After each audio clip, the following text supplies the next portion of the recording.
looking back, it almost took the death of Kennedy and the Johnson unrelenting pressure on Congress to get a civil rights bill through. And when that bill, which had been languishing in the committee, when that bill was reported out under Johnson's pushing, Fred Friendly, who was then the president of CBS News, said, I want Mudd to cover the civil rights filibuster, the debate on the civil rights bill. I want him on every TV broadcast, news broadcast, and every other radio hourly broadcast. So that's what I did for 65 days. And it was, I must say, it was for me a period of intense education about how the Senate worked and the relationship between the senators and their staff, between the pressures on congressmen and senators from the home, the vanity of some senators, the distrust that most of the Southerners had for me as a representative of this big bad liberal network. How did that manifest itself? How did you know that? Well, simply because when we began, and I would call over to this, ask for call a press secretary for, say, Stennis of Mississippi or Russell of Georgia, you'd get kind of a frosty reception. And but they began to watch, and I never went on the air with, say, Hubert Humphrey unless I had Richard Russell also, so it was, made a special attempt, and it was a balanced account. And so they learned that we were there to do a fair job. And after, a couple of weeks, I would begin to get phone calls from Russell's press secretary or Eastland's press secretary saying, oh, by the way, Raj, the senator is going to have a speech this afternoon. Thought you might want to talk to him about it. So they took us seriously, and I think we did a creditable job, and it was established. We became established as a serious coverer of the news. I think it was 63 days or 62 days. Yeah, it was. But it became after a couple of weeks, the tourists began to gather out where I would come to do my stand-ups, and I was kind of a stop on the tourist tour. They'd come by, and they were all very nice. The tourists were all nobody ever tried to yell while I was on the air, and nobody ever tried to get in the picture, and wave or anything. They just were there because they'd seen me, and I always came out and said, we're going to be on the air in a minute. It'd be great if, when you get the signal, just listen and not yell anything, and nobody ever did. Yeah.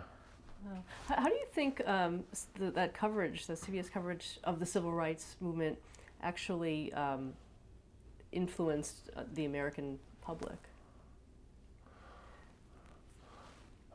Well, I think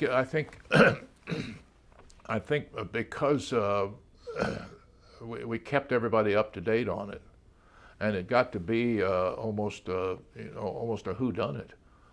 Was it going to pass? When would it pass? What kind of amendments would there be? And it got to be, it was a fairly, almost a nationally exciting story. And so I think I think in the beginning, the Southerners, the conservatives, Republicans also feared that television would so skew the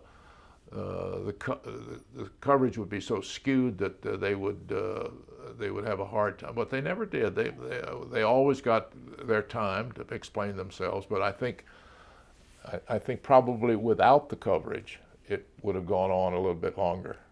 Really? Yeah, I think so. Because the senators were beginning to hear from back home. And what about when it actually passed? What that experience was like for you in reporting? Well, it was, the gallery was absolutely packed with, because this is there had never been a civil rights filibuster broken before. And so this was something that had never happened in Washington. So people were there, they want to say, I was there, I was there. And so it was, and there's something about a roll call vote that is special in Washington politics. The Congress, the member of the Congress has got to say yes or no. No press release, no, however, just yes or no. And it's at that moment when they all have to stand up and earn their pay. And it's, particularly on that bill, it was really a memorable moment for everybody in the gallery. And how did you report it? I